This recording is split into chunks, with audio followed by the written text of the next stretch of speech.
एकतरी ओवी अनुभवावी. भाग चौथा, अध्याय पहिला, ओवी क्रमांक 22. मज हृदयी सद्गुरू, जेणे तारिलो हा संसार पुरू, म्हणूनी विशेषे अत्यादरू विवेकावरी. ओंकार, श्री गणेश, श्री शारदा यांना वंदन केल्यानंतर ज्ञानेश्वर महाराज अत्यंत नम्रतेने आपल्या सद्गुरूस वरील ओवीत वंदन करीत आहेत. ज्ञानेश्वरांचे सद्गुरू कोण? त्यांचे थोरले बंधू निवृत्तीनाथ हेच त्यांचे थोर सद्गुरुनाथ होत.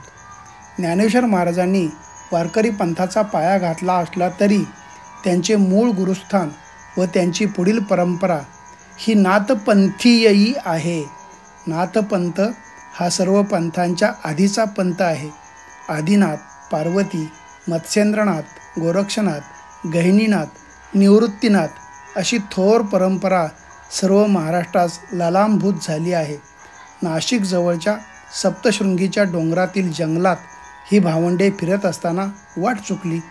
अशा प्रसंगी निवृत्तीनाथांना गहिनीनाथांनी दर्शन दिले व त्यांच्या मस्तकावर हात ठेवून अनुग्रहही दिला. आपेगाव येथील ज्ञानेश्वरांचे आजे व पणजे यांनाही नाथ संप्रदायाची दीक्षा होती. आपले थोरले बंधू व सद्गुरुनाथ निवृत्तीनाथ यांचे स्तवन ज्ञानेश्वरांनी सर्व ग्रंथात अनेक प्रकारांनी केले आहे. हे सद्गुरू त्यांच्या हृदयात नित्य असतात. यांच्या कृपेमुळेच ज्ञानेश्वरांची निष्ठा सद्विचारावर जडलेली आहे. या सद्गुरूंच्या कृपेमुळेच ज्ञानेश्वर संसार सागरातून उत्तीर्ण होऊन गेले आहेत. येथून पुढल्या काही ओव्यांतून ज्ञानेश्वर आपल्या सद्गुरूचेच वर्णन करीत आहेत.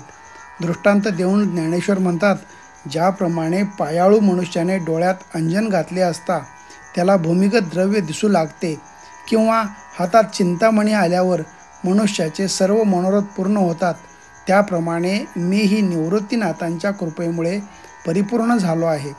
ते असे सांगतात की प्राज्ञपुरुषाने नेहमी सद्गुरूंचे भजन करावे. झाडाच्या मुळांना पाणी घातले असता सर्व झाड टवटवीत होते. समुद्रात स्नान केले असता सर्व तीर्थांचा लाभ होतो. अमृताच्या स्वादाबरोबर सर्व रसांचा लाभ होतो. त्याप्रमाणे सद्गुरूस वंदन केल्यामुळे माझ्या सर्व कामना पूर्ण होतात.